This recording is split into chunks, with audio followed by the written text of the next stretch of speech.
Eh bien, bonjour à toutes et à tous. Bienvenue dans ce live sur la chaîne Science et Avenir, la recherche. Installez-vous bien confortablement. Le live commence. Ravi. Alors, ça commence bien parce que nous avons déjà enterré sous X qui nous dit bonjour. Bonjour, Monsieur Zen aussi. Donc, bienvenue sur la chaîne Science et Avenir. Et alors, avant de présenter notre invité avec lequel nous aurons le plaisir de partager cette heure et demie que nous allons passer ensemble et qui est le professeur Bertrand Lude, qui est monsieur l'expert aujourd'hui, l'expert en criminalistique, qui nous expliquera sans doute évidemment ce que veut dire ce mot. Qu'est-ce que Science et Avenir? Science et Avenir, c'est évidemment, vous commencez à connaître cette chaîne que nous diffusons depuis janvier maintenant, tous les jeudis à 17h30. Et Science et Avenir, c'est déjà un mensuel que vous connaissez, un mensuel grand public qui, ce mois-ci, est consacré au microbiote et aux bienfaits du microbiote sur notre santé. C'est donc un mensuel, c'est aussi un trimestriel, ce qu'on appelle un MOOC, un livre, magazine, la recherche qui, ce trimestre, est consacré à la conscience. Qu'est-ce que la conscience?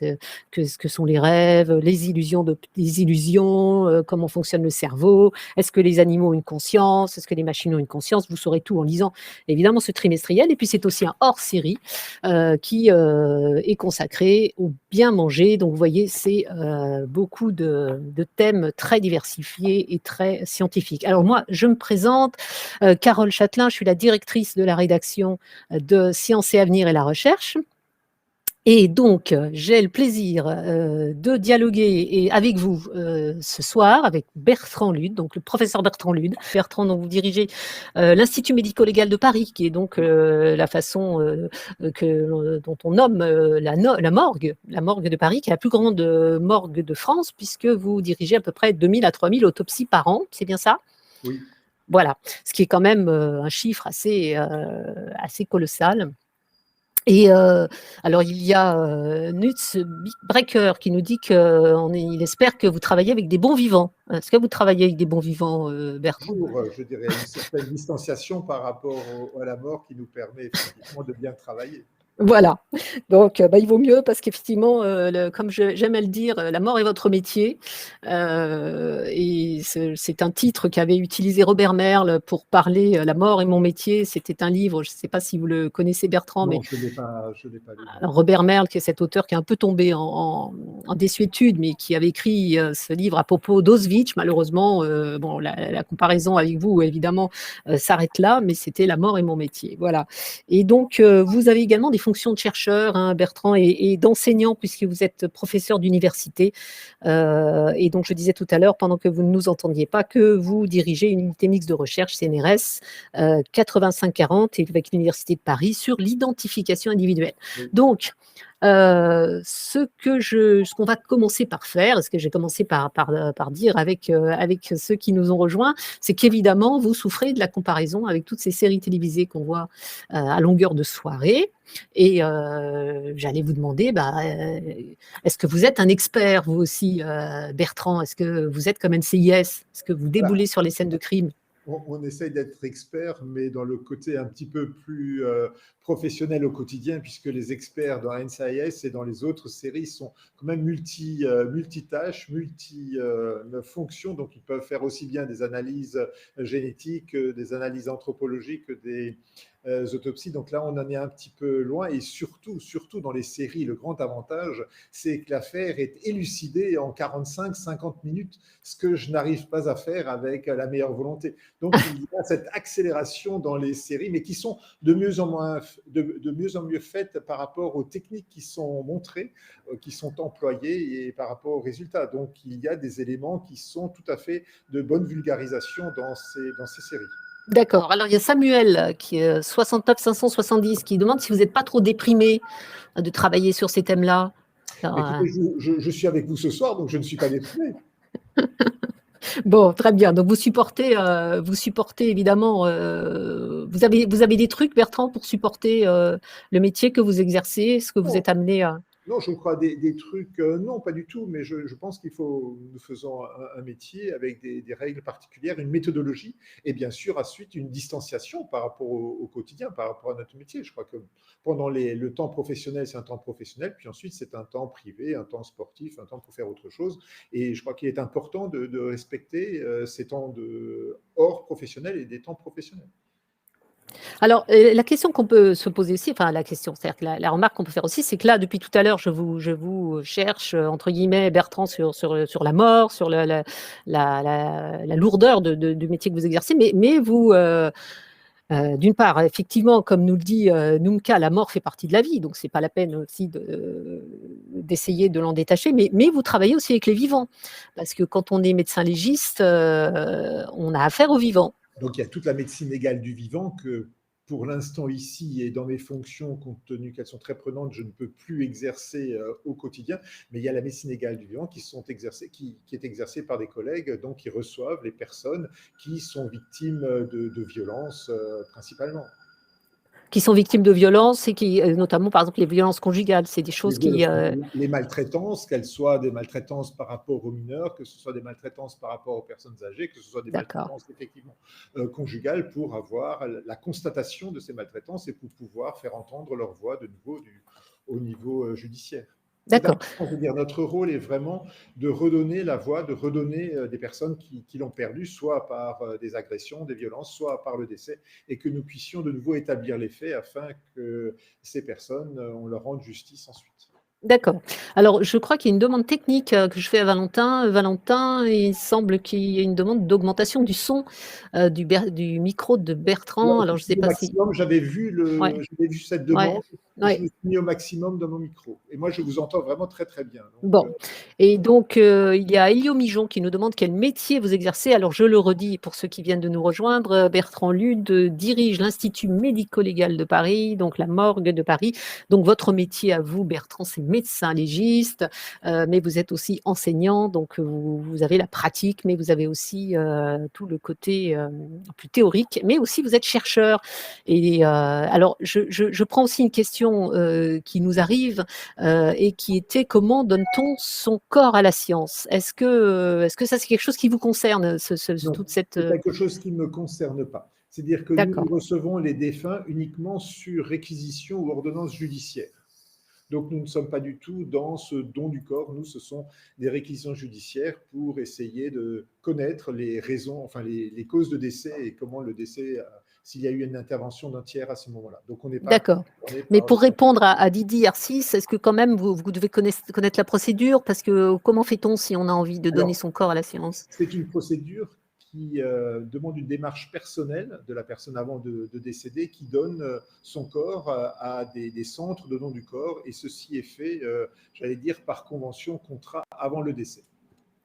Donc il faut rédiger ces Ils se dernières mettent des ils se mettent en contact avec ces centres et il y a un protocole qui est établi entre la personne et le centre pour faire acheminer ensuite le corps vers ce centre. Bien sûr, en dehors de toute procédure médico-légale à ce moment-là, puisque s'il y a une procédure médico-légale, cette procédure de don du corps n'est pas possible et ce corps ensuite nous est acheminé pour que nous réalisions les examens médico-légaux qui s'imposent.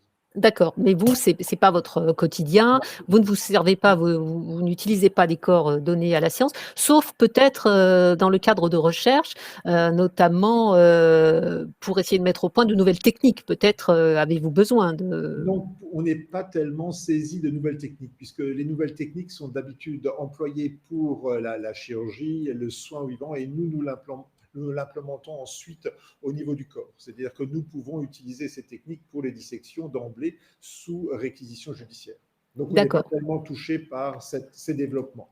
D'accord. Alors, Argolas nous vous demande si vous pouvez expliquer un peu quel est votre quotidien, c'est-à-dire en tant que médecin légiste, en quoi consiste la journée type d'un médecin légiste? Oui, alors la journée type d'un médecin légiste n'est pas forcément ma journée type, puisque j'ai un rôle aussi administratif dans la conduite de l'Institut médico-légal. Mais un médecin légiste, alors tout dépend aussi de son lieu d'exercice, a un planning qui est fait avec dans les centres qui font de la médecine légale du vivant et de la médecine légale thanatologique, donc appliquée au décès. Il aura des plages de consultation où il est en consultation et il reçoit les personnes victimes de violences, comme nous le disions avant, et des plages où il est d'autopsie, et donc il réalisera les autopsies qui sont demandées par les procureurs ou par les magistrats instructeurs.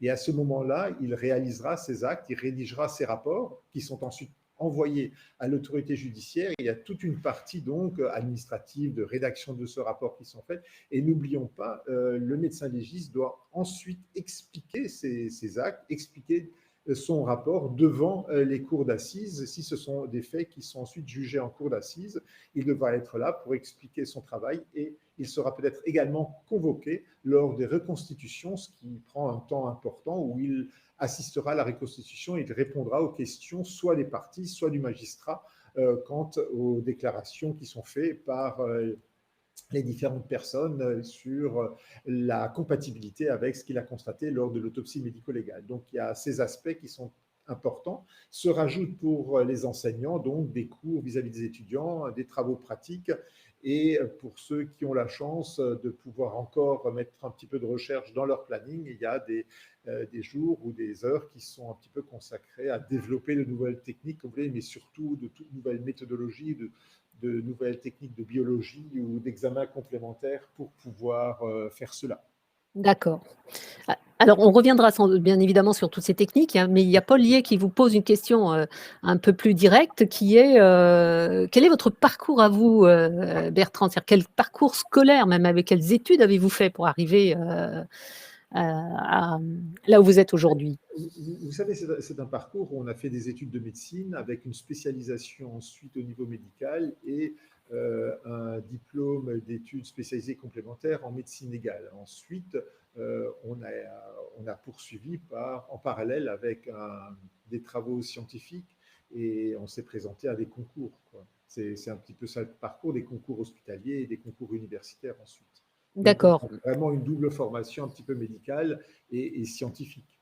Mais il y a Sinjed qui pousse plus loin la question et qui vous demande en fait comment on peut avoir la vocation pour ce métier. C'est-à-dire qu'à un moment, on découvre la médecine. Comment on découvre la Alors, médecine légale? c'est une question que je comprends fort bien, puisque les différents aspects du métier sont peut-être un petit peu mal connus, mais il y a vraiment d'abord le côté enquête, certainement, mais ensuite les possibilités que nous avons pour développer des techniques pour répondre aux questions, donc des causes de la mort et autres. Et ça, c'est un développement qui est tout à fait intéressant, qui peut attirer des jeunes. Et d'autre part, vous avez des collègues qui sont beaucoup plus investis dans la prise en charge, effectivement, des victimes de violences, dans la maltraitance, qui travaillent avec les pédiatres, qui travaillent avec d'autres professionnels, justement dans cette prévention ensuite qui est faite aussi dans ce contexte de maltraitance. Donc, il y a une activité médicale à part entière, une activité aussi, dans une certaine mesure, parfois de soins, dans des cas particuliers, et une activité aussi de prévention.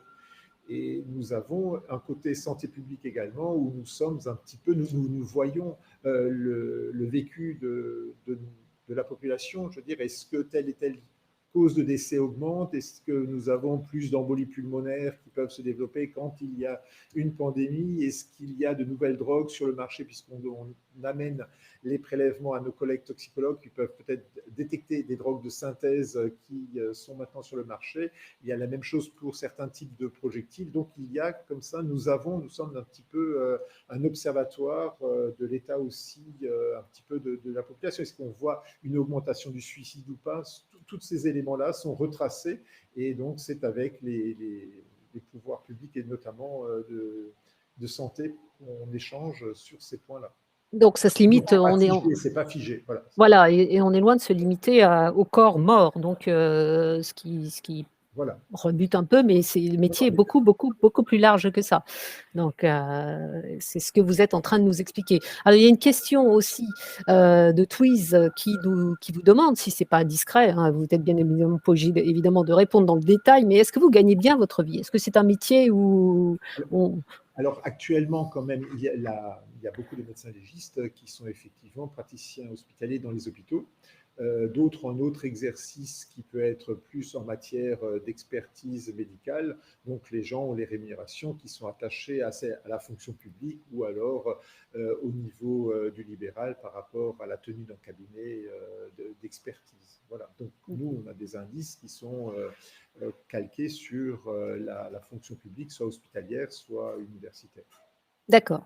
Alors une autre question aussi qui est de Silged qui pose cette nouvelle question et qui dit comment le Covid impacte votre métier? Alors c'est une question que je vous ai posée en coulisses tout à l'heure. Est-ce que vous voyez en médecine légale un impact de la pandémie Oui, donc, actuellement? donc, donc ce que j'expliquais avant, c'était vraiment lors de la première vague que nous avons été impactés, puisque des personnes qui décédaient brutalement sur la voie publique ou brutalement à domicile, pour lesquelles un obstacle médico-légal était coché sur les certificats de décès par les médecins, nous étaient donc amenés à l'Institut pour rechercher les causes de décès. Et c'est là que nous sommes aperçus, avec d'autres collègues bien sûr, mais notamment dans notre discipline, que ces personnes souffraient d'embolie pulmonaire, de thrombose, qui a été mis en évidence grâce aux collègues radiologues et de l'imagerie post-mortem. Et donc, ceci a conforté nos collègues réanimateurs avec qui nous expliquions cela, avec qui nous étions en contact, de démarrer les traitements anticoagulants. Donc, ça s'est fait, d'autres équipes aussi travaillaient là-dessus. Donc, mais même dans notre discipline, par rapport à des décès donc, sur la voie publique, en lien avec le Covid, puisque là aussi le diagnostic était fait, nous avions pu confirmer donc ces embolies pulmonaires, cette maladie thromboembolique qui était présente. D'accord. Oui, parce qu'on rappelle, parce qu'on l'a peut-être pas dit, mais que vous prenez en charge les personnes à partir du moment où elles ont une mort qui est jugée non naturelle ou dont la cause n'est pas trouvée. On vous dirige donc ces personnes-là, même si elles meurent à domicile. Et puis, vous êtes aussi récipiendaire, si je puis m'exprimer ainsi, de toutes les personnes qui meurent sur la voie publique. Hein. Voilà. Enfin, voilà, puisqu'il y a un obstacle médico-légal qui est coché par les médecins qui sont sur place. Maintenant, si le médecin sur place, pour lui, c'est un décès qui est parfaitement expliqué par ses constatations, parce qu'il connaît effectivement le patient, il peut ne pas cocher cet obstacle. Et à ce moment-là, le défunt sera pris en charge par des pompes funèbres et suivra ensuite une inhumation classique. Hein. Donc ça dépend D'accord. un petit peu. L'entrée, j'allais dire, à l'Institut, c'est vraiment le praticien, le médecin sur place qui émet un obstacle et qui dit tiens, il faut des examens complémentaires, il faut un autre examen pour vérifier qu'il n'y a pas eu intervention d'un tiers, en quelque sorte qu'il n'y ait pas eu crime. Quoi. D'accord. On dit bienvenue et bonjour donc à Snow White qui nous rejoint, à Feno aussi. Alors une question de Enterré sous X hein, qui a une appellation tout à fait opportune pour le thème de notre soirée et qui vous demande de quels moyens vous disposez pour identifier les corps. Hein. Donc là, on va peut-être arriver dans le cœur de votre métier, c'est-à-dire qu'une fois que vous êtes sur scène de crime ou qu'on vous a amené un corps dont la mort est suspecte, vous procédez comment en fait? Il y a des étapes, j'imagine. Alors, il y a plusieurs étapes, mais est-ce que vous souhaitez que je réponde sur le domaine, enfin sur la question de l'identification, donc sur les corps sous X? Alors, répondez effectivement dans le Peut-être, cas d'une autopsie, un corps sous X. voilà, parce que c'est quelque chose d'important. De toute façon, une autopsie sera peut-être faite sur une personne X, puisque c'est le procureur ou un juge d'instruction qui va nous demander de faire l'autopsie. Donc, ça ne gênera pas les opérations médico-légales. Par contre, l'identification est un domaine tout à fait particulier et qui est particulièrement important à Paris, puisque nous accueillons à peu près de 450 à 500 personnes sous X chaque année. Et ces personnes doivent être identifiées. Chaque année, sont inhumées sous X 28 à 30 personnes. Donc, c'est un Sous travail. X, ça veut dire on ne sait pas qui c'est. Oui, alors je vais vous Ok, expliquer un petit ouais. peu comment ceci est fait. Donc, ceci est très important. Donc, nous avons développé par l'intermédiaire d'une anthropologue légiste cet aspect-là.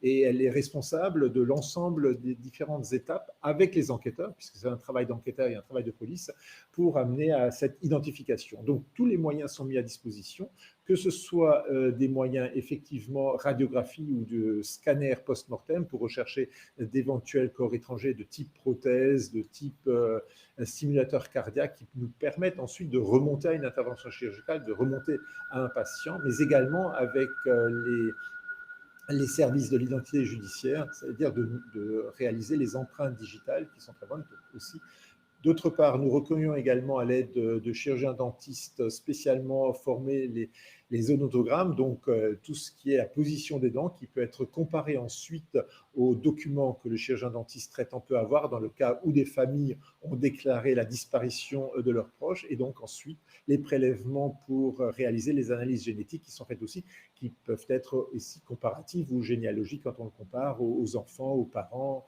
de la personne qui aurait disparu. Donc c'est un dossier complet qui est constitué, et donc ce sont malheureusement toujours des analyses comparatives. Et maintenant, si d'aventure la personne ne peut être identifiée, puisque nous n'avons pas d'éléments de comparaison, la personne est enterrée donc sous X, mais le dossier médical reste présent. C'est-à-dire que dans les suites, si une famille, s'il y a une disparition, et ça pourrait correspondre, on rouvre le dossier médical, on fait les comparaisons, et le corps peut être exhumé et rendu à la famille si l'identification est faite.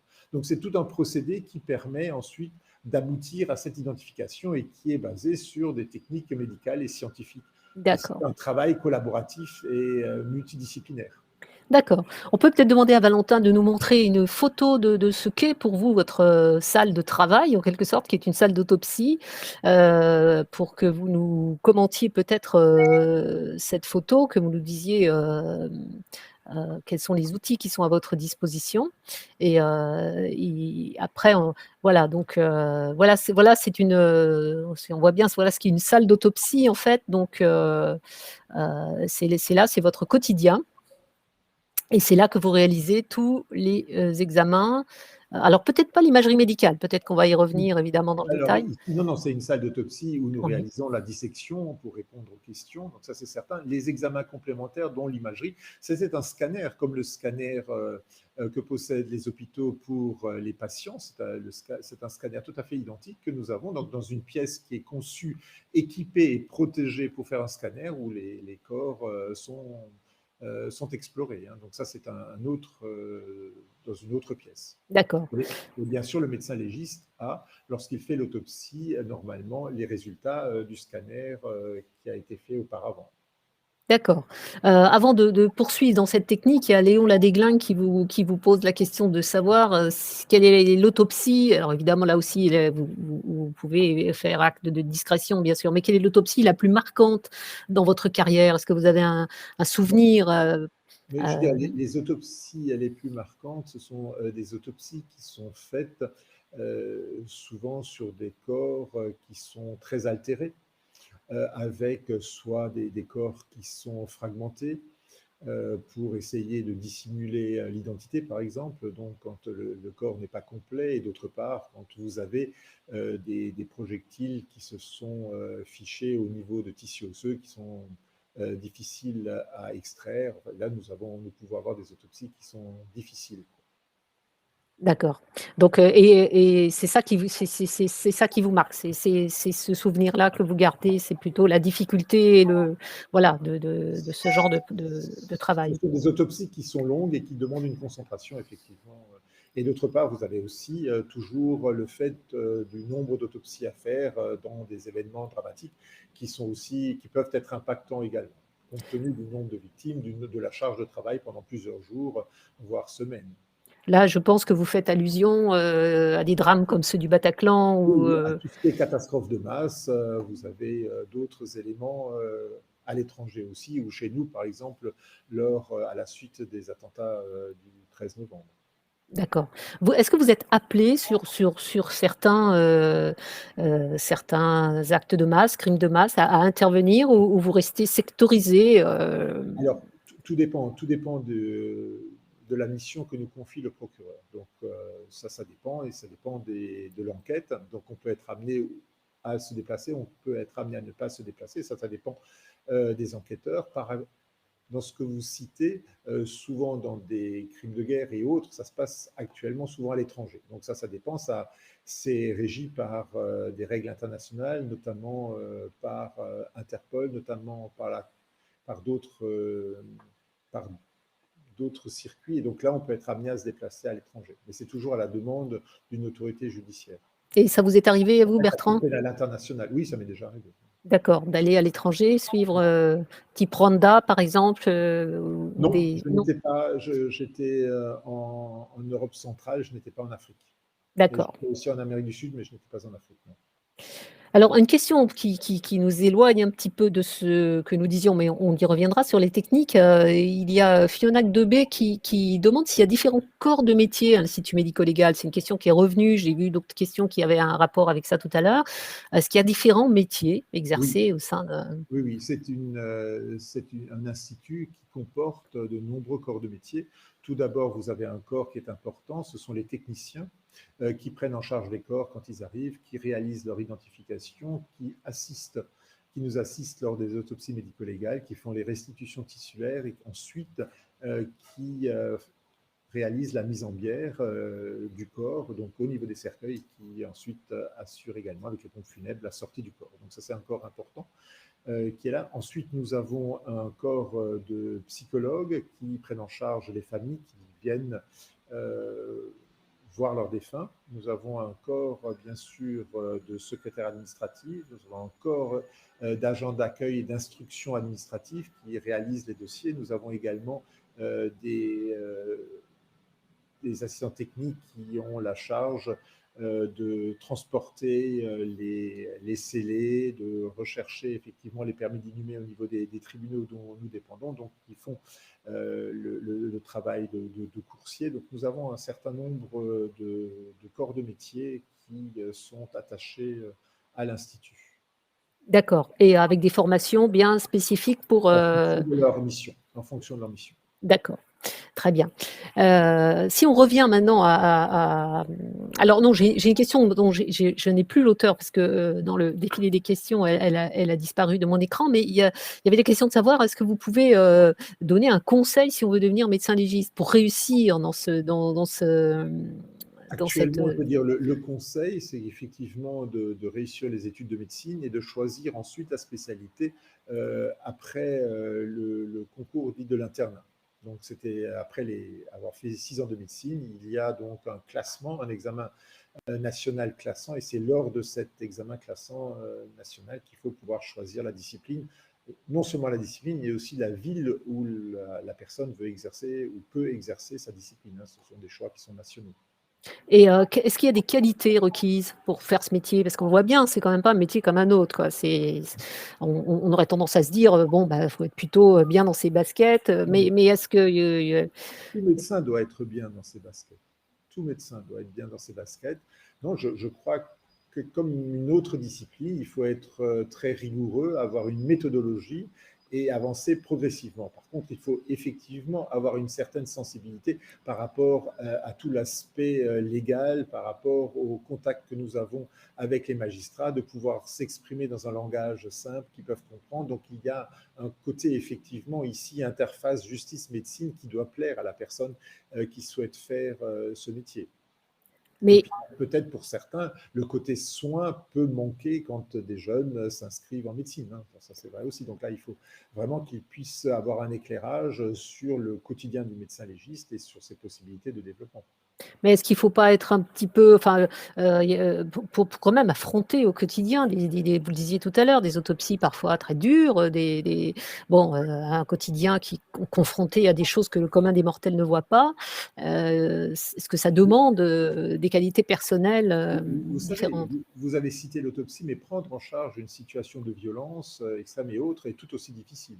Donc, il faut être prêt effectivement à pouvoir prendre en charge de telles situations. Mais les collègues d'autres disciplines prennent en charge également des patients qui sont en très grande difficulté avec la même empathie. Donc, je veux dire, je crois que les personnes doivent savoir par rapport aux différents critères, ce que je citais un petit peu, mais d'autres collègues ont les mêmes difficultés par rapport à leurs patients.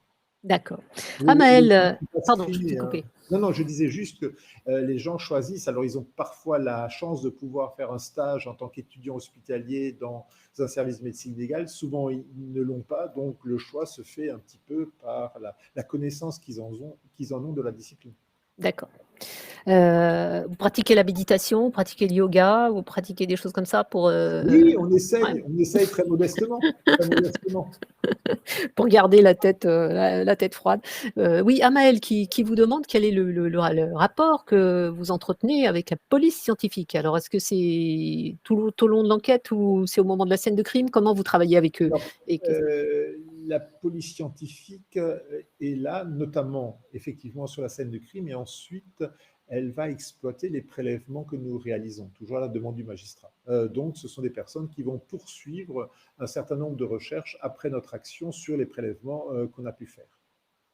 Donc, D'accord. c'est une collaboration aussi tout à fait quotidienne avec un échange non seulement de résultats, mais aussi des découvertes qu'on peut faire pour orienter ensuite leur recherche. Donc, une collaboration toute naturelle. Donc, c'est vos principaux, enfin, vous travaillez main dans la main, quoi. C'est des gens que vous voyez très. Oui, oui, et qui Ouais, viennent chez nous, oui, oui, tout à fait. d'accord. Et tous les services d'enquête, oui. D'accord. Alors une question de d'Isam, alors une question un peu, particulière, qui prend un exemple, mais ça pourrait être autre chose, hein, qui nous dit si le corps d'Estelle Mouzin, bon, tout le monde connaît, sans doute ce fait divers, hein, cette, petite fille qui avait été enlevée il y a plusieurs années, mais et dont, on est désormais, quasiment certain que Fourniret, est l'auteur de son assassinat.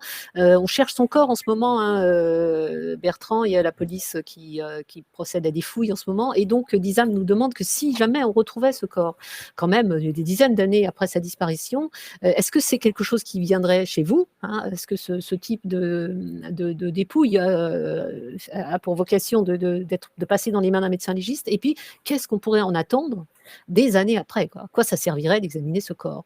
Oui. Alors, Carole, avec votre autorisation, nous allons laisser le cas concret de Bien côté, sûr. puisqu'on ne va pas pouvoir se prononcer. Mais Non. je prends la généralité, puisque ce sont des. Nous recevons des corps qui ont ce délai post-mortem pendant longtemps aussi, indépendamment du cas que vous citez. Et à ce moment-là, tout dépend de la conservation du corps. Est-ce que le corps a été mis en pleine terre? Est-ce qu'il a été mis en caveau? Est-ce qu'il a été enterré avec des vêtements? Et ainsi de suite. Et en fonction de ceci, nous pouvons de nouveau réaliser un certain nombre d'investigations, des investigations de radiologie post-mortem. De toute façon, nous pourrons toujours faire des prélèvements et notamment au niveau osseux pour réaliser encore des dosages toxicologiques pour rechercher des traces de violence sur l'os. Et tous les éléments que nous pouvons retrouver seront analysés. Nous avons eu le cas d'une personne qui avait été inhumée dans un caveau pendant quelques décennies et nous pensions que le corps serait vraiment très difficile à examiner. Et nous avons été très étonnés en disant que nous avons encore retrouvé des éléments du corps, des tissus mous, des parties molles, sur lesquels nous avons pu faire des observations et bien sûr faire réaliser par nos collègues toxicologues des analyses toxicologiques. On a même pu réaliser aussi des analyses anthropologiques à la recherche de lésions et autres, et nous avons pu trouver un certain nombre de choses. Donc, je veux dire, clairement, ce sont des corps qu'on va examiner avec beaucoup de soin, comme un autre corps, et nous pourrons encore en tirer des conclusions. Actuellement même, pour, excusez-moi, au niveau osseux, par des techniques qui sont développées par l'anthropologue légiste, nous pouvons faire des coupes histologiques et sur ces coupes rechercher encore la trace de globules rouges qui ne seront plus là sous forme de globules rouges, mais nous aurons encore des molécules qui sont liées aux globules rouges et ceci pourrait signer encore des lésions qui sont avant le décès. Donc prouver qu'il y a eu une action avant le décès et non pas après le décès, et donc peut-être dire qu'il s'agit effectivement de l'intervention d'un tiers et d'un cas criminel. Donc là, on développe des méthodes pour, dans ces cas-là, difficiles de personnes inhumées il y a longtemps, qu'on puisse poursuivre nos investigations. Il y avait un autre cas également, c'était un père de famille qui avait été inhumé dans son jardin pendant de très nombreuses années, et finalement, l'enquête a montré, et il a été exhumé, et les enquêteurs pensaient ne plus rien retrouver. Donc, je veux dire, l'ensemble du corps et de la terre nous avait été présenté. Et par la radiographie, nous avons encore pu mettre en évidence des projectiles d'armes à feu, de type à l'époque chevrotine et autres. Et ensuite, dans l'examen, la personne avait été tuée d'un coup de feu. Et bon, l'enquête a pu ensuite démontrer les assassins ont été arrêtés. Mais je veux dire, au départ, les enquêteurs étaient très pessimistes par rapport à nos investigations, ce qu'on pouvait faire. Et puis finalement, nous avons pu préciser quand même les causes de décès. Alors bien sûr, pas avec la même précision qu'avec des corps qui sont dits frais, mais en tout cas, il convient de réaliser les analyses de façon très minutieuse et de nouveau de façon multidisciplinaire pour arriver à répondre aux questions du magistrat. C'est toujours la D'accord. réponse à ces questions. Donc un corps parle, quelle que soit sa date d'inhumation ou il a toujours quelque chose à vous raconter. Ah, je ne sais pas s'il nous raconte, mais en tout cas, nous avons des éléments qu'on peut retrouver pour essayer d'expliquer les choses. D'accord. Si on revient sur les techniques d'imagerie, on peut peut-être projeter, Valentin, tu peux peut-être nous mettre une image de ce qu'on appelle le CT scan. Vous allez nous expliquer ce que c'est, Bertrand. Donc, vous allez nous commenter, c'est-à-dire que vous prenez un corps et vous utilisez maintenant de l'imagerie médicale. Et ça vous apporte un certain nombre d'éléments. Donc, vous allez nous expliquer en quoi ça consiste, le temps que Valentin trouve la photo en question. Parce qu'en fait, vous disposez de plusieurs outils d'imagerie médicale. Vous possédez le CT scan dont on vient de parler, vous avez l'IRM qu'on Non. connaît parce que Oui. voilà, et puis on a aussi vous avez un nouvel outil qui s'appelle l'angiographie. Oui. Voilà, donc c'est Alors, comme il y a des radiographies classiques que nous avions et que d'autres collègues utilisent pour retrouver effectivement des lésions osseuses, des projectiles, des éléments des corps étrangers, et ainsi de suite. Ensuite, on peut passer au niveau du scanner, donc les mêmes techniques qui sont réalisées, voilà, les mêmes techniques qui sont réalisées chez la personne vivante. Donc, à ce niveau-là, nous voyons là des coupes qui sont faites. Alors, nous travaillons avec le groupement hospitalier Sainte-Anne et nos collègues de Sainte-Anne qui réalisent les scanners. Le scanner est à l'Institut, mais ce sont eux qui interprètent et qui réalisent les scanners. Et là, vous avez l'angiographie. Donc, pour retrouver des lésions vasculaires, ici, vous pouvez voir, là, vous avez un corps, et là, vous avez l'aorte, l'air cardiaque est à ce niveau-là, et là, vous avez les jambes. Donc, je veux dire, on peut réaliser des images vasculaires pour retrouver une hémorragie, et là, il y a une hémorragie rénale qui se trouve au niveau du rein, à ce niveau-là. Ce qui nous permet effectivement de faire des diagnostics d'hémorragie cérébrale. Par la même technique, on peut essayer de voir les thrombose coronaire et diagnostiquer des infarctus du myocarde. Donc, ce sont des éléments qui sont très importants. D'une part, ces éléments vont orienter l'autopsie médico-légale, donc nous saurons où chercher les lésions, bien qu'elles soient complètes, mais je veux dire, ça nous permet, d'autre part, ça nous permet d'archiver les images qui pourront être interprétées par d'autres experts, qui pourront être interprétées éventuellement par différents niveaux d'expertise en fonction de ce que le magistrat souhaite, mais surtout aussi de présenter en cours d'assises des images pour expliquer les lésions aux jurés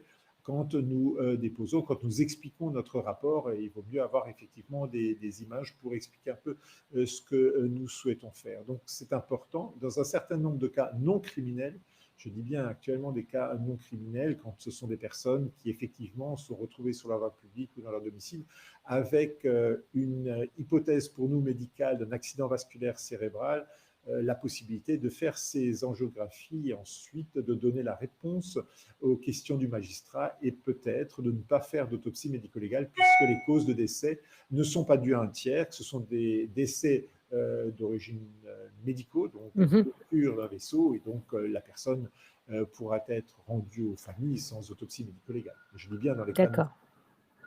Alors, il y a une question, je fais une incise pour répondre, enfin, pour vous poser une question de Mew26 qui vous dit comment fait-on pour faire circuler un produit de contraste, donc ça, on parle d'angiographie, j'imagine, dans un corps dont le cœur ne bat plus. Ça, c'est vrai que, bon, bah, nous le faisons avec les techniques de circulation extracorporéale. Donc, alors, on a une machine qui va injecter le produit dans les vaisseaux et ce produit va donc suivre la voie du sang, la voie de ces vaisseaux. Et bien sûr, c'est la machine qui va donc injecter ceci qui prend le rôle du cœur. Donc le cœur, effectivement, ne bat plus et la machine prend le relais et va par cette circulation vraiment extracorporelle. Les chirurgiens cardiaques l'utilisent aussi. Nous pouvons injecter ces produits qui sont un petit peu huileux et qui prennent la place du sang et qui nous permettent d'opacifier les vaisseaux. D'accord, et il y a une médecin légiste suisse qui vient d'écrire un livre dont vous avez signé la préface, Bertrand, et qui explique ça en détail. Je pense qu'elle est à Oui, l'origine de c'est la elle qui a mise mis au au point. point cette angiographie, surtout Voilà. les produits aussi, et ils ont une très grosse série, mais d'autres équipes travaillent aussi sur ces techniques-là. Donc, Mais Valentin, si tu effectivement, peux nous mettre la couverture du livre qui vu s'appelle le professeur La, G.T. Grammaire, La mort n'est que le début, n'est que le commencement. Donc, c'est pour ceux qui sont intéressés. voilà, Voilà, La mort n'est que le début, par le professeur Silke Graber, dont Bertrand Lude a écrit la préface et qui donc raconte. C'est une jeune femme, hein, elle a une quarantaine d'années à peine. Elle est la figure montante de la médecine légale européenne, suisse en tout cas, et elle raconte son quotidien. Et donc la mise au point de cette technique à laquelle personne ne croyait au départ. oui, c'est une bonne vulgarisation de ces différentes techniques que nous avons à notre disposition. Et dans ce livre, elle évoque effectivement la présence du médecin légiste sur la découverte d'un corps, mais aussi ensuite son rôle en salle d'autopsie et les examens complémentaires qui peuvent être faits avec beaucoup de réalisme.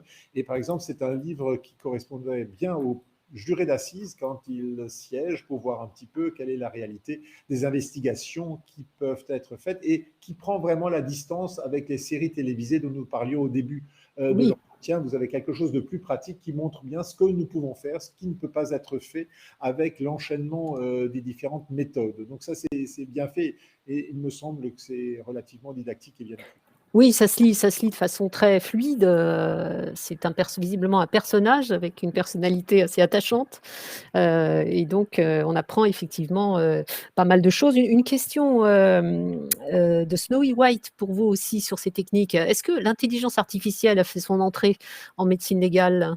Alors, oui, nous travaillons sur les techniques d'intelligence artificielle.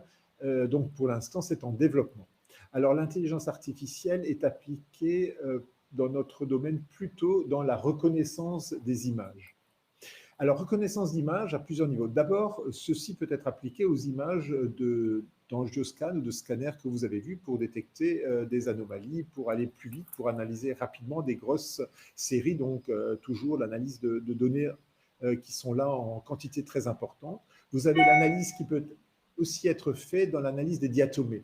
Ce sont des algues siliceuses que nous étudions dans les cas de noyade. Et là également, on est en train d'essayer de mettre au point des techniques utilisant l'intelligence artificielle pour reconnaître les formes de diatomées dans les tissus, dans l'eau. Donc, je veux dire, on essaye à ce niveau-là de pouvoir implémenter l'intelligence artificielle. Donc, l'intelligence artificielle vue comme un collecteur de données là, pour analyser un grand nombre de données. Analyser les données en grand nombre. D'accord. Comme Et des vous êtes choses. modeste, Bertrand, puisque concernant les diatomées, c'est à vous qu'on doit la découverte de cette technique. Non, pas la découverte. J'ai participé à sa remise à jour il y a quelques temps, enfin il y a longtemps, mais je veux dire, c'est une technique qui était connue et qui était tombée un peu en désuétude parce qu'il y avait des faux positifs, des faux négatifs et c'était embêtant.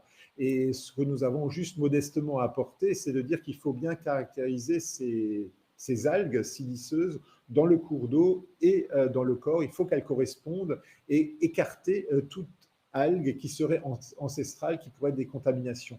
Donc c'est vraiment D'accord. en reprenant tellement les techniques d'analyse et l'identification précise des différentes espèces d'algues que nous avons apporté un élément décisif dans l'utilisation de cette technique. Alors, on parle de données, et justement, il y a une question de une fourmi qui vous demande s'il existe une base internationale de données de lésions ailleurs, parce que la question des bases est importante pour votre métier, Alors, parce que vous comparez beaucoup, hein. oui, alors les bases de données de lésions, non. Il y a des bases de données en matière génétique, en matière d'empreintes digitales et ainsi de suite, mais en matière de lésions, il n'y a pas ce qu'on appelle maintenant des bases de données. Par contre, nous avons des ouvrages de référence et de plus en plus numérisés où nous pouvons nous adresser. Mais je veux dire, ce sont des collègues ou des institutions ou des universités qui détiennent ces thésaurus éventuellement de lésions, mais tout dépend quel type de lésion. Tout dépend également des centres d'intérêt de ces centres. Il y en a qui vont plutôt travailler sur des lésions dues aux armes à feu, d'autres au niveau des lésions d'armes blanches, et ainsi de suite. Donc, je veux dire, ça dépend un petit peu du critère. Mais dans la collaboration internationale, nous connaissons les collègues qui peuvent avoir vu telle ou telle lésion et on peut faire des échanges effectivement actuellement assez facilement par l'informatique. D'accord. Alors, il y a un mot qu'on n'a pas encore prononcé et c'est bien curieux parce que, on y pense en premier quand on pense à la médecine légale, c'est ADN. On n'a pas prononcé le mot magique. Vous faites partie des pionniers, Bertrand, puisque dans les années 80-90, vous avez, cru, en cette technique. À un moment donné, vous avez même poussé les recherches dans ce domaine, vers le domaine de l'ADN. On en est où, en fait? Qu'est-ce qu'on arrive maintenant à faire dire à un ADN? Qu'est-ce qu'on a le droit de lui faire dire? Qu'est-ce qu'on lui pourra lui faire dire? Qu'est-ce qu'on attend encore de Ben, disons, dans ces techniques d'ADN, les recherches et l'évolution de ces technologies, ces évolutions sont allées vers l'infiniment petit un petit peu et les tissus qui sont dégradés. Donc actuellement, c'est toujours en fonction de la conservation, mais les échantillons à partir desquels nous pouvons travailler sont très ténus, donc sur quelques centaines de cellules, même moins, ceci pourrait être possible, et d'autre part, sur des tissus dégradés sur lesquels nous n'arrivions pas à avoir de résultats il y a 15-20 ans, sont actuellement tout à fait aptes à subir l'analyse. Ça, c'est une chose, et maintenant, avec tout ce qui est séquençage, nous pouvons aller plus loin. Nous pouvons arriver à caractériser l'origine biogéographique de quelqu'un. Nous pouvons caractériser effectivement des caractères phénotypiques, c'est-à-dire la couleur de la peau, la couleur des cheveux, la couleur des yeux, mais ces éléments sont interdits dans notre pays en raison de la législation, puisque nous n'avons pas le droit de travailler sur des marqueurs qui pourraient donner des indications phénotypiques par rapport à la personne. Alors, il Donc, y a vous un savez, arrêté. vous avez, on peut peut-être demander d'ailleurs à Valentin de nous montrer une analyse ADN. C'est celle où il y a un couteau qui est associé à la photo, où il y a un couteau qui est associé à l'analyse. C'est-à-dire que vous êtes capable de savoir, quand vous faites l'analyse, s'il a les yeux bleus, s'il est roux, s'il est brun, s'il est blond, mais vous ne le dites pas. C'est ça Non, le. c'est-à-dire qu'on ne peut pas la faire, Ah, puisque d'accord. normalement, on n'a pas le droit. Donc, on peut le faire en recherche. Ce n'est pas du tout ça, hein. Ça, c'est une comparaison Ah, simple d'accord. c'est une comparaison simple entre une trace qui a été trouvée sur ce couteau et deux suspects. Et à ce moment-là, quand on compare les traces de ces deux suspects par rapport à la trace qui a été trouvée, la tache de sang sur le couteau, nous voyons que c'est le suspect 1 qui est incriminé et qui a laissé son sang sur le couteau. Après, il faut voir si c'était à l'occasion du crime ou pas, mais en tout état de cause, on a retrouvé, mais uniquement pour les 3 marqueurs qui sont présentés là, nous faisons plus de marqueurs naturellement, ceci. Mais pour ce qui est des côtés phénotypiques, je veux dire, nous avons un arrêté de 2014 de la Chambre criminelle de la Cour de cassation qui n'interdit pas de faire ces analyses sur des éléments qui se sont détachés du corps humain, donc sur des taches. Et ceci pour aider les enquêteurs pour restreindre le nombre de suspects sur lesquels on va refaire l'analyse génétique ensuite. Donc c'est quelque chose de tout particulier. Mais par contre, sur un individu actuellement décédés ou vivants, nous ne pourrions pas faire ces analyses-là. Donc, nous l'avons développé sur des populations du passé où nous avons pu le faire, puisqu'elles ne sont pas considérées par les articles de loi qui s'imposent à nous actuellement. Mais seulement pour vous dire la puissance de ces techniques qui évoluent encore, et d'autres pays ont des recherches pour préciser la morphologie au niveau facial, la texture des cheveux. Donc, on va très loin dans ces analyses qui On va- seront disponibles. Par exemple, un cheveu qui est trouvé sur une scène de crime pourra subir cette analyse-là à l'aide des caractères phénotypiques. D'accord. Il y a une technique du futur dont vous rêvez, quelque chose qu'on arriverait à faire avec l'ADN, que pour l'instant on n'arrive pas encore à faire et qui serait le Graal. C'est-à-dire que maintenant, si, je veux dire, nous faisons appel forcément à ce moment-là aux gènes et à la portion codante de l'ADN, et à ce moment-là de reconstituer des éléments qui permettent d'avoir un robot génétique à ce moment-là. Mais on n'y est pas encore. Mhm. Mais nous avons toujours cette crainte que ces techniques soient détournées pour retrouver ou pour caractériser des pathologies que pourraient développer des personnes, là je veux dire des personnes en vie ou alors des proches qui pourraient retentir, et donc ceci serait détourné pour calculer des primes d'assurance, et ainsi de suite. Donc là, il y a quelque chose où le législateur est très vigilant. D'accord. D'accord. Et d'ailleurs, vous parlez donc des pays. Il y a Erendil qui posait cette question de savoir si les techniques étaient les mêmes dans tous les pays. Alors, c'est là où peut-être qu'on peut jouer la surprise en lisant, en vous écoutant et puis en lisant également les spécialistes. On s'aperçoit que, contrairement aux experts à NCIS et à tout ça, les Américains ne sont pas les premiers, ne sont pas les plus avancés en fait. Zilke Graber, dans son livre, elle dit bien qu'elle a développé avant les Américains les techniques d'angiographie. Donc, ces techniques-là sont diffusées à l'échelle de toute la planète, puisqu'il y a les congrès internationaux, on échange, on partage nos travaux. Donc, ceci connaît. Ensuite, les techniques doivent s'adapter aux législations des pays en cours. Donc, on ne peut pas réaliser les mêmes analyses, notamment pour la génétique, aux Pays-Bas ou en France, par exemple. Donc ça, c'est différent. Ensuite, clairement, vous avez la question des moyens. C'est-à-dire que ce sont des techniques qui sont coûteuses, l'ensemble du matériel que nous utilisons est coûteux, donc tout dépend un peu de la dotation dont la discipline dispose au niveau des différents pays. Et par exemple, prendre les États-Unis, c'est un pays très très vaste et vous avez des conditions d'exercice très différentes d'un État à l'autre, d'une ville à l'autre. C'est des choses qui sont. Et puis vous avez une quantité également de cas qui est différent en fonction des endroits. Donc tout dépend effectivement des moyens qui peuvent être donnés, aussi bien en moyens humains qu'en moyens techniques. Voilà. D'accord, mais donc on peut pousser à une sorte de cocorico européen. Je ne sais pas si on peut dire cocorico européen, ça ne veut rien dire, mais on est plutôt pionnier en médecine légale en Europe? Au niveau européen, la médecine légale a toujours été pionnière. Avec D'accord. les premiers laboratoires de polyscientifiques qui ont été établis, et ainsi de suite. On a été quand même relativement avant-gardiste lors de la mise en place de ces techniques, de ces procédures. D'accord, donc en fait, c'est pas les séries américaines qu'il faudrait regarder, mais il faudrait faire des séries françaises, Là, elles sont pointues faites, hein. sur Elles sont faites. Il y a ah une bah compétition entre elles, hein. c'est vrai, mais et en ce moment, les télévisions sont plutôt sur les séries, venues outre-Atlantique, quoi. Et alors si on revient sur les techniques, on a parlé ADN, on n'a pas encore parlé autopsie et notamment ce qu'on appelle les virtopsies peut-être ou si le mot est employé ou les autopsies Mais virtuelles. nous en avons parlé pleinement en évoquant le scanner post-mortem et l'angiographie. Ouais. Puisque D'accord, ce n'est que ça. Je veux dire, c'est le terme autopsie, virtopsie, c'est un terme qui est une marque déposée.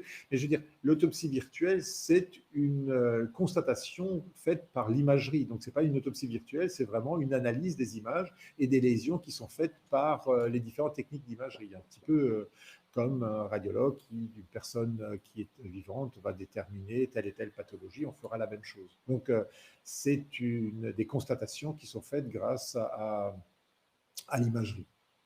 d'accord, donc mais quand vous faites ça, vous touchez quand même le corps, ça ne remplace pas. Il y a pas, On ne on n'est pas en remplace pas. train. C'est-à-dire que voilà, tout dépend de ce que nous cherchons, tout dépend de ce que nous trouvons, et ensuite nous complétons cet aspect d'imagerie par une dissection.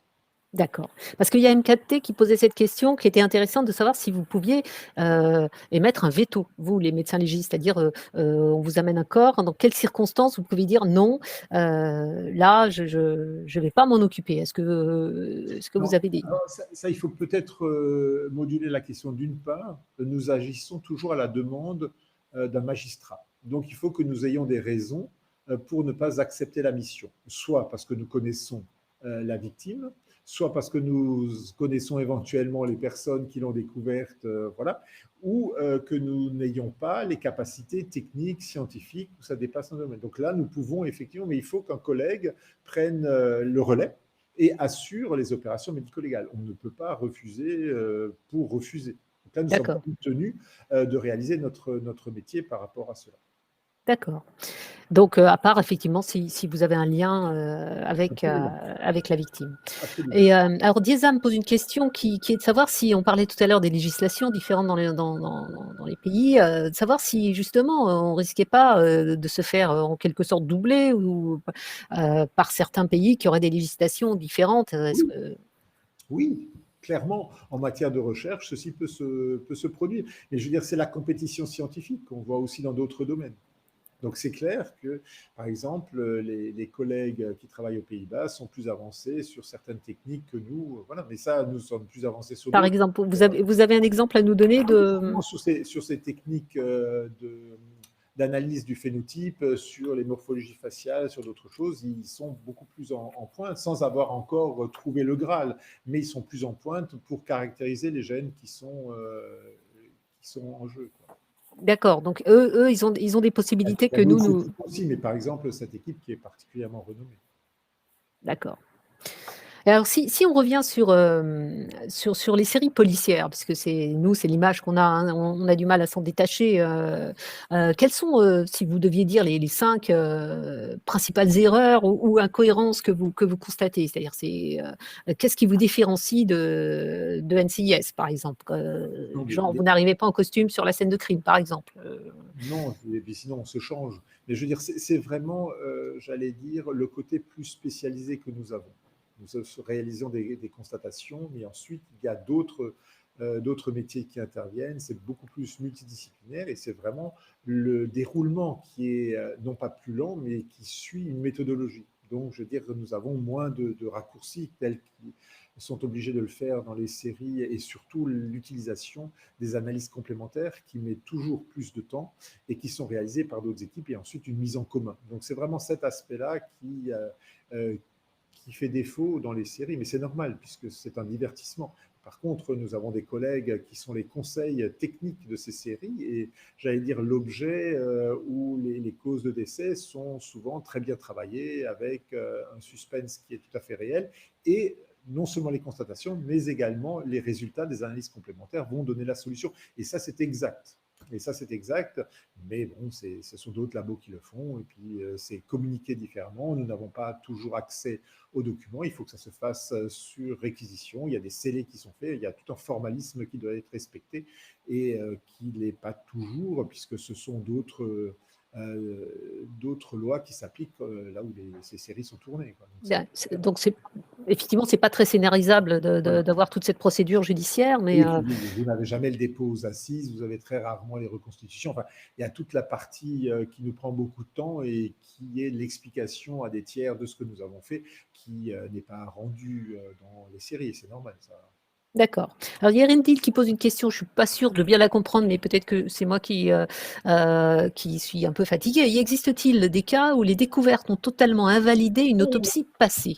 Alors, est-ce que vous avez eu à revenir parfois sur des cas où vous constatez des Alors, erreurs ouais, c'est pas tellement à revenir par rapport à des erreurs, mais c'est surtout parfois de pouvoir appliquer des techniques qui ne l'étaient pas quand l'autopsie a été faite.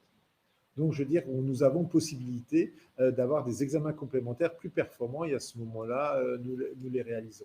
Mais une invalidation pour une autopsie qui a été faite dans les règles avec la méthodologie, c'est rare qu'il y ait une invalidation. Il peut y avoir des compléments Oui. d'informations parce qu'il y a d'autres choses qui ont été déclarées, il y a d'autres recherches qui peuvent être faites. Voilà, c'est plutôt dans ce sens-là. D'accord. Alors, il y a effectivement, merci à Sinjet de nous mettre sur ce terrain-là, parce qu'on l'a pas encore abordé. C'est la question historique. En fait, vos ancêtres datent de quand? De Babylone, euh, d'avant? C'est quoi l'histoire de la médecine légale? Ça a Donc, commencé quand, en fait? cette histoire, je veux dire, dans les recherches, j'allais dire, de crime, c'est quelque chose qui effectivement qui remonte très loin. Donc il y a déjà en Chine déjà ceci se faisait, mais avec d'autres techniques, avec voilà. Ensuite en France, c'est vraiment quand il a été mis en place l'enseignement de la médecine légale. Quand on est arrivé à des techniques, quand on a abandonné un petit peu l'aveu, la technique de l'aveu par des techniques plus scientifiques, la spécialité s'est mise en place sur des bases actuelles et plus médicales et plus scientifiques. D'accord, mais ça remonte, bon, la Rome antique pratiquait une forme de médecine légale, il y a toujours eu On une recherche. recherchait toujours les poisons, on recherchait ce type d'éléments. Et, Oui. à une époque, les Chinois Les Chinois, oui. ont été D'autres très, très ont, en pointe. ont été par l'observation des lésions pour reprendre. Oui, oui. Oui.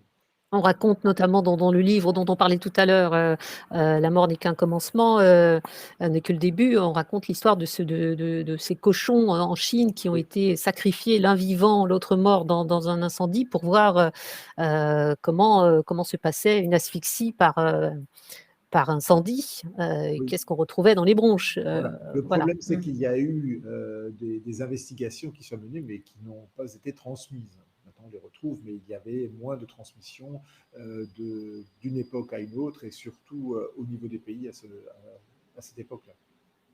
Donc c'est une très ancienne discipline vraiment, La et recherche cause de la mort a été toujours, oui. et vous d'ailleurs, Bertrand, d'ailleurs, on peut demander à Valentin de nous passer une image de momie, parce qu'on peut aussi dire que tout le travail que font aujourd'hui les chercheurs sur les anciens corps, c'est de la médecine légale. Mais vous aussi, vous intéressez, Bertrand, hein, c'est non pas à l'Égypte peut-être, mais vous allez sur des terrains archéologiques. J'y allais. J'y allais. On était surtout avec des collègues toulousains dans le pré-dynastique au niveau égyptien, mais ensuite, on a surtout travaillé sur des prélèvements qui étaient faits en Sibérie, en Mongolie, sur des corps qui étaient conservés dans le permafrost. Donc, il y avait quand même des températures assez basses qui nous permettaient encore de retrouver l'ADN. Donc, ce sont des éléments. Mais moi, je m'y intéressais surtout du point de vue de la génétique, et mes collègues, c'était beaucoup plus du point de vue anthropologie, archéologie et histoire. Et là, vous êtes plus libre quand vous faites ce type de recherche pour Oui, l'ADN. oui, on est libre puisqu'on n'obéit pas aux mêmes réglementations qui s'appliquent actuellement sur des corps actuels. Là, nous étions à 200 avant Jésus-Christ, 200 après Jésus-Christ, 400 après Jésus-Christ. Donc là, nous étions un petit peu libres de réaliser ces traits phénotypiques pour caractériser ces populations. Quel type d'ADN d'ailleurs vous retrouvez sur ces ADN anciens? Parce qu'on connaît l'ADN nucléaire. Nous avons travaillé sur l'ADN nucléaire. C'est celui qui se conserve le plus longtemps. Disons qu'actuellement, avec les techniques d'inhumation et le permafrost, nous en avons trouvé. Sinon, effectivement, l'ADN mitochondrial peut se conserver un petit peu mieux, mais actuellement, on arrive à travailler à partir de l'ADN nucléaire. Ah, je crois que Bertrand a un petit problème de transmission. Non, voilà, c'est revenu. Bon. Oui, c'est revenu. D'accord. Et une question que nous pose ECAT 789, qui vous demande combien de temps vous devez ou vous pouvez conserver les prélèvements anatomopathologiques que vous faites. Parce qu'on se souvient l'histoire de choses conservées dans des bocaux. Bon, c'est peut-être d'un autre âge, mais qu'est-ce que vous faites des prélèvements? Les prélèvements qui sont faits normalement sont placés sous scellé judiciaire et sont transmis au collègue anatomopathologiste qui va faire les analyses. Et ensuite, c'est lui qui va les détruire. S'il reste chez moi sans analyse, c'est nous qui allons les détruire, et on les détruit sur instruction du magistrat instructeur. C'est-à-dire quand lui pense que l'affaire est close, qu'on n'a plus besoin de réaliser des analyses à partir de ces prélèvements, il va nous autoriser à les détruire, et ils sont détruits. D'accord, ils ne sont pas pas obéis au magistrat. Je ne peux pas le faire de mon propre chef. Donc, nous écrivons aux tribunaux quand nous avons des prélèvements pour leur demander l'autorisation de destruction de ces prélèvements.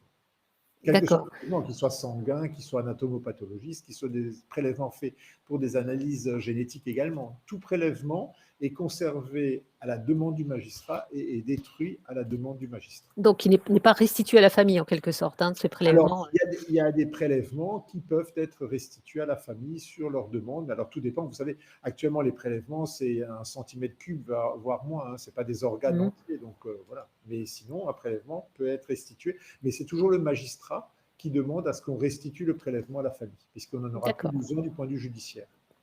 D'accord. Alors, il y a Captain Cocool qui vous demande si vous travaillez beaucoup avec des psychologues et si ces psychologues sont formés en criminologie. Est-ce que ça existe, ça?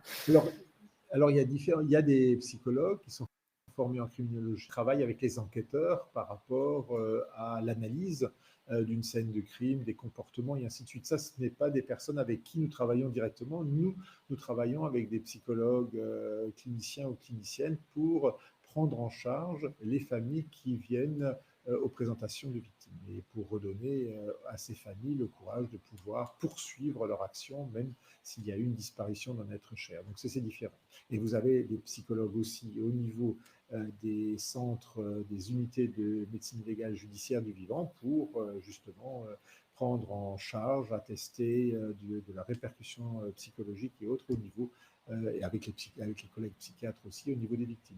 Oui, parce que l'accueil, c'est important dans votre établissement, à l'Institut médico-légal, on accueille des familles. Oui. Et d'ailleurs, c'était également une préoccupation de votre prédécessrice. On peut demander à Valentin de passer la couverture du livre de Dominique Lecomte, qui donc vous avez précédé à la direction, qui avait créé un livre, là aussi, qui se lisait avec plaisir, bien que le thème était évidemment compliqué, mais il s'appelle La Maison des Morts. Donc, pour tous ceux que Il ça faut savoir que intéresse. nous accueillons 20 000 personnes qui viennent voir leurs défunts. Donc, c'est une activité excessivement importante avec, à ce niveau-là, des exigences toutes particulières. Et là, effectivement, Dominique Lecomte prêtait une attention toute particulière et pour la prise en charge de ces familles par rapport aux défunts. Donc, c'est une préoccupation majeure. Oui, tout à fait. Donc voilà son livre. D'ailleurs, je demande aussi à Valentin de nous mettre votre livre à vous, Bertrand, parce que vous avez aussi écrit un livre, alors qui n'est pas tout à fait Le grand grand public. public, on va dire, mais qui peut intéresser tous nos internautes qui veulent travailler en médecine légale, puisque vous avez fait une sorte de somme, en quelque sorte, Oui, de ce qu'il faut. c'est un livre un peu pratique par rapport à l'anthropologie médico-légale et on le doit surtout au docteur Tania Delabarde qui a une expérience nationale et internationale très importante et on a essayé de faire partager cette expérience par des notes techniques aux collègues qui en auraient besoin. D'accord, donc Valentin est en train de rechercher la couverture. Il y a une question qui est posée, qui était assez, j'essaye de la retrouver, mais là je ne la retrouve pas, mais qui était sur les recherches olfactives d'ailleurs. C'est un thème qu'on n'a pas abordé. Est-ce que vous travaillez avec les odeurs? Alors, nous ne travaillons pas avec les odeurs, mais effectivement, il y a toute une... C'est il y Flon a 69, pardon, qui Ouais. posait la question. Il y a des équipes en matière de police scientifique qui travaillent sur les odeurs avec des chiens qui sont capables de reconnaître certaines odeurs, d'identifier certaines odeurs. Et donc, il y a toute une technologie qui est développée, mais nous ne les réalisons pas, hein. Ça, c'est de nouveau du domaine de ces enquêteurs spécialisés. D'accord. Donc là, on voit effectivement le manuel pratique Voilà, c'est schématisé que vous avez avec... écrit, hein. Donc, on voit bien effectivement que c'est un livre technique, mais qui apporte toutes les réponses qu'on peut rechercher des cas quand on est pratiques intéressé absolument. Oui. par cette spécialité, hein, et, donc, Notamment toutes les lésions qui sont au niveau de l'os, tout ce que nous avons évoqué très rapidement par rapport au décès avec des délais d'inhumation assez longs. alors, la question qu'on vous repose, hein, et ça, elle est plus personnelle, hein, c'est Caséen qui vous la pose. C'est vous, Bertrand, ça vous vient d'où cette passion qu'on sent en vous pour ce métier? Alors, Parce que vous êtes strasbourgeois d'origine, ça je révèle rien de bien secret. Vous avez eu une ah, enfance. pas du tout. Pardon?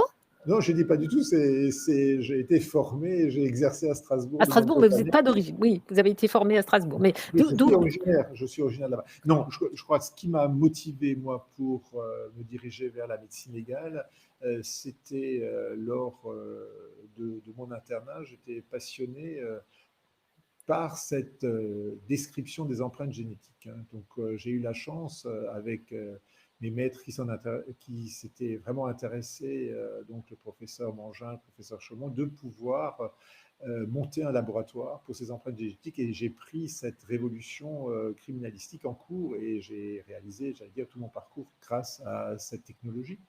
Donc ça, c'était une chose. Et d'autre part, j'étais toujours intéressé, enfin toujours à l'époque surtout, et ensuite par les récepteurs morphiniques. Donc vous aviez tout l'aspect toxicologique qui m'intéressait également. Donc ce sont par ce biais, beaucoup plus biologique un petit peu, que j'ai abordé la médecine légale.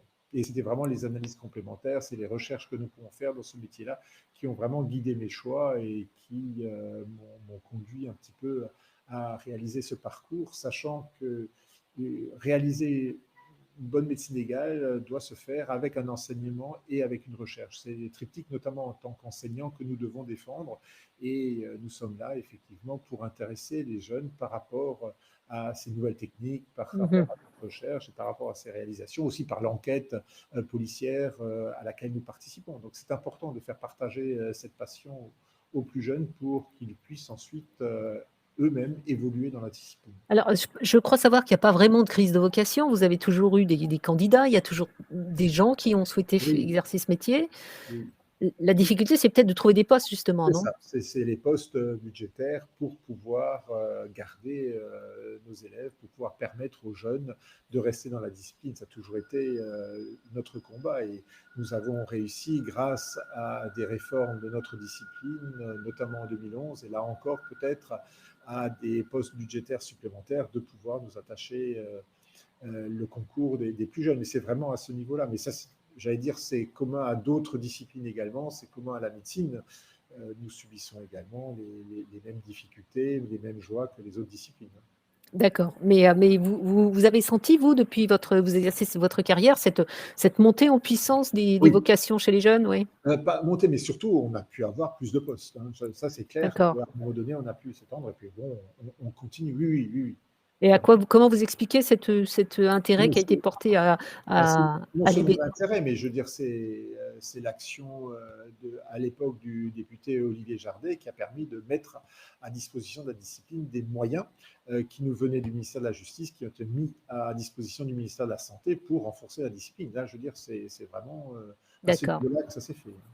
Alors, il y Mais a une question que j'ai pas posée tout à l'heure, mais que Lucie Med nous repose, c'est sur la maltraitance infantile. Alors, on arrive presque à la fin de notre direct, mais on va y répondre quand même. Est-ce que vous êtes souvent confronté à ce sujet de la maltraitance infantile en tant que légiste? Est-ce que alors, c'est une question qui est souvent posée dans les cas que reçoivent nos collègues dans les unités médico-judiciaires. Donc, il faut qu'ils fassent dans un traumatisme, il faut qu'ils puissent faire la part entre ce qui est accidentel, ce qui est non accidentel, en relation avec les pédiatres et d'autres professionnels, les radiologues. Oui, nous, malheureusement, nous sommes confrontés quand il y a eu décès de l'enfant, et donc nous recherchons lors de l'autopsie toujours d'abord l'imagerie. Là, nous irons faire des IRM au centre hospitalier Sainte-Anne, mais les scanners également, nous essayons de retrouver des lésions intracérébrales qui peuvent être en rapport avec des violences. Et ensuite, lors de l'autopsie médico-légale, nous allons rechercher des signes de ces violences pour caractériser effectivement ce qui a été la maltraitance dont a été victime le défunt. Donc ça, c'est important. Oui. et est-ce que vous êtes souvent confronté à ce type de maltraitance? Est-ce qu'il y a beaucoup de maltraitance infantile ou ça reste des cas quand même assez exceptionnels? Vous savez, nous rencontrons que les décès. Donc, nous avons par an à peu près 20 à 25 cas où c'est avéré. C'est bien, enfin, je veux dire, c'est bien, le Mais mot, nous ça veut avons rien une dire ce que je dis, grosse mais c'est beaucoup. population. Non, mais je veux dire, Ouais. bon, il y a une population qui est quand même très importante. Ouais. Oui, ça fait quand même beaucoup de cas, d'accord. Eh bien. Alors une autre question plus légère, si je puis dire, de Xanto Perla, qui vous demande si vous avez travaillé sur des sujets célèbres. Alors je ne sais pas quel genre de célébrité pense. Est-ce que des gens dont Non, vous n'êtes pas obligé de révéler le nom, mais est-ce que vous non, avez travaillé sur des sujets célèbres? non, non, Ou non. est-ce que vous avez travaillé sur des sujets historiques? Vous savez que vous avez un confrère, Philippe Charlier, dont on peut aussi montrer l'un des ouvrages, Valentin, qui travaille plutôt sur les autopsies célèbres, hein, à travers l'histoire, Henri IV, etc., etc. Vous, c'est quelque chose qui. C'est une partie que je laisse effectivement à Philippe Charlier, ces investigations au niveau historique. Non, non, moi, c'est vraiment des investigations au quotidien sur des missions judiciaires. Donc, s'il devait y avoir une personne connue qui est victime d'un crime, oui, j'aurais à travailler sur cette personne, mais pour l'instant, ce sont des choses qui m'ont été épargnées. Vous n'étiez pas en poste quand Lady Non, Di. non, Voilà. Bon, on pense à elle, puisqu'effectivement, comme célébrité décédée dans les rues de Paris, évidemment, elle vient à l'esprit. Donc voilà, on affiche ici la couverture du livre de Philippe Charlier, que sans doute tout le monde connaît, et qui s'est fait une spécialité, d'une part du vaudou, qui n'a pas grand-chose à voir avec ce qu'on est en train de se dire là, mais aussi de l'autopsie des morts célèbres, puisqu'il revisite et la façon dont ils sont décédés à partir de ce qu'il peut en retrouver, hein, que ce soit des ossements ou des restes. Voilà. Alors pour conclure notre entretien, Bertrand, on peut revenir peut-être vers quelque chose d'un peu plus prospectif. Quelle serait pour vous la technique qu'on pourrait mettre au point et qui pourrait révolutionner votre discipline? Quels sont les progrès que vous voyez poindre? Vous parliez d'intelligence artificielle tout à oui. l'heure. Est-ce qu'il y a. Oui, dans l'analyse des grosses données, dans l'analyse effectivement de reconstruction peut-être par rapport à ces techniques de reconstruction de corps, de reconstruction de squelettes, d'investigation de ce type-là. Mais je crois que les analyses que nous pouvons faire et faire faire par nos collègues, que ce soit en toxicologie, que ce soit en génétique, que ce soit en limnologie, dans d'autres, sur des, j'allais dire, des échantillons en très très faible quantité, infinie. Ça, c'est vraiment c'est l'avenir où là nous pourrons trouver des causes de décès, alors qu'actuellement nous ne pouvons pas non plus, notamment aussi avec le séquençage du génome pour voir certaines pathologies que nous recherchons dans les cas de décès d'adultes jeunes, notamment des canalopathies, mais également d'autres lésions du tissu élastique. Et il y a un certain nombre de pathologies dans les épilepsies également, voir un petit peu si nous retrouvons des gènes qui sont à l'origine de ces lésions et qui pourraient effectivement expliquer le décès quand nous sommes confrontés à ces personnes. Donc c'est vraiment dans cette analyse biologique, dans cette analyse moléculaire et dans les reconstructions d'imagerie et dans le traitement des images où nous pouvons faire des progrès. Donc, évidemment, la question, je vais vous la poser, il va être de plus en plus difficile de commettre le crime Oui, parfait. oui, oui, si c'est bien pris en compte dès le début, c'est difficile. D'accord, sauf que, bon, on peut, il y a des morts, j'imagine qu'il y a encore beaucoup de morts naturelles qui passent pour naturelles, qui ne font pas l'objet d'autopsie et qui Là, je ne peux sont pas peut-être. répondre puisque si on ne les a pas retrouvés. Alors, la question qui suit, c'est est-ce que vous seriez partisan, parce que certains plaident pour ça, qu'il y ait plus d'autopsies, c'est-à-dire qu'il y ait plus d'autopsies médicales, notamment pour retrouver des causes de la mort, même chez les personnes qui ne sont pas mortes de façon, on va dire, accidentelle ou étonnante, mais ben, pour que vous Oui. puissiez être, C'est-à-dire que là, vous passez sur les autopsies oui, médicales, pardon, qui ne sont médicales, pas des oui, mais je crois que l'autopsie euh, a sa raison d'être après l'analyse au niveau de l'imagerie, tout ce qui a été fait, mais à un moment donné, il faut aller voir le tissu, analyser le tissu pour caractériser ceci. Et ça, c'est important, et je pense qu'actuellement, les autopsies médicales qui sont peu nombreuses sont insuffisantes. Je crois qu'il faut pouvoir donner la possibilité aux confrères d'aller voir les lésions, de pouvoir les analyser pour progresser également. Bien sûr que l'imagerie, bien sûr que l'immunohistochimie a fait des progrès, mais nous devons pouvoir avoir des prélèvements sur lesquels nous pouvons appliquer ces éléments. C'est ça, c'est l'échantillonnage, les prélèvements. Alors bien sûr, il y a des biopsies, il y a d'autres techniques, tout ceci. C'est vraiment, l'analyse doit être faite en fonction du cas, en fonction des techniques qui ont été appliquées, et dans les cas où il y a un besoin au recours de l'autopsie, il faudrait qu'elle soit permise. d'accord. Alors, il y a Kills 2002 qui demande si vous voulez lui donner des conseils pour faire disparaître quelqu'un, mais bien évidemment, non, hein, on va évidemment, on ne va pas répondre à cette question. Et il y a ECAT 789 qui demande si, mais il me semble qu'on a déjà répondu tout à l'heure, si une autopsie sans ouverture de corps, c'est possible. Oui, on l'a dit tout à l'heure. Ce ne sont pas des autopsies, je veux dire. Alors, c'est de l'imagerie. On a vu l'imagerie, donc cette analyse virtuelle qu'il en est, mais ce n'est pas une autopsie. Une autopsie fait appel à la dissection. Oui, Voilà, je suis très puriste. avec des techniques différentes de dissection selon les pays. On l'a Voilà. vu aussi tout à l'heure Oui, avec. selon le cas, oui. Oui, tout à fait. Donc, eh ben, écoutez, je crois on arrive vers l'heure. Sauf s'il y a encore une question ou deux.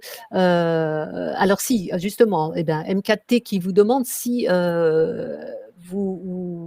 vous n'avez pas peur que que vos livres, notamment, soient détournés à des mauvaises fins. C'est-à-dire que plus vous vulgarisez, plus vous faites connaître votre métier, plus vous donnez des armes en face, en quelque sorte. Cela a toujours été le cas. Ouais. Cela a toujours été le cas et nous avons une mission de faire progresser la science. Donc, nous publions nos travaux, nous écrivons. Mais ça a toujours été le cas. Le fait, c'est que nous avons des collègues, on est multidisciplinaire, on analyse tout, et souvent les personnes qui détournent ceci vont oublier l'un ou l'autre détail et vont permettre donc qu'on caractérise quand même le crime. C'est ça, je veux dire, c'est difficile d'être spécialiste dans toutes les matières, et quand les personnes investiguent une matière pour faire disparaître quelqu'un, ils vont peut-être omettre d'autres éléments du contexte qui va permettre ensuite de caractériser le crime. Oui, parce qu'on l'a vu hein, sur certains faits divers, on a vu que désormais, ceux qui les commettent mettent non seulement des gants, évidemment, mais s'équipent comme un policier de police scientifique Oui. pour commettre leur. Ben. Bien, ben merci Bertrand, merci Je vous en prie, beaucoup merci à vous. pour les réponses à toutes ces questions. Donc, pour ceux que ça intéresse, donc, retenez les livres qu'on vous a indiqués, notamment celui de Bertrand. Et puis, on vous souhaite une bonne soirée. On espère que ce live vous aura intéressé, aura répondu à vos questions. Et on dit un grand bonsoir à tout le monde, à MKT, à Marie Guélec qui nous dit au revoir également. Et on vous dit à jeudi prochain, donc 17h30, pour cette fois parler des épaves sous-marines. Bonne soirée à tous.